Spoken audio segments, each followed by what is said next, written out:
माझ्या विरोधात तुतारीकडून उमेदवार एवढे जण तयार झाले, त्यात काही निष्ठावंत तुतारीचे होते, फिरायला लागले, त्यांच्या नेत्याला विचारून फिरायला लागले, आणि त्यांचे नेते सुद्धा जे येईल त्याला म्हणायचे तुम्ही लागा कामाला, तिकीट तुम्हालाच.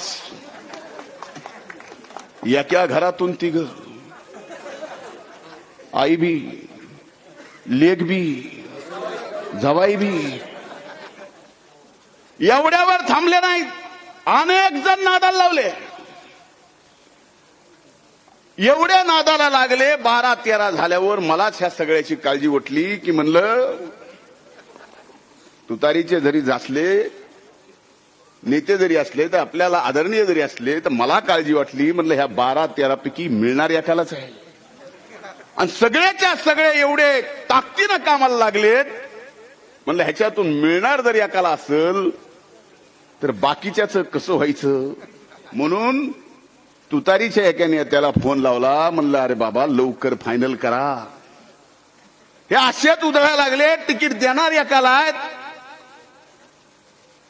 आणि ज्याला मिळणार नाही त्याच्यातले 2 जण जर येडे झाले, कागद याची फिरायला लागले, तर शेवटी इथला लोकप्रतिनिधी म्हणून त्यांची काळजी सुद्धा मलाच करावं लागेल ना. तसं झालंच.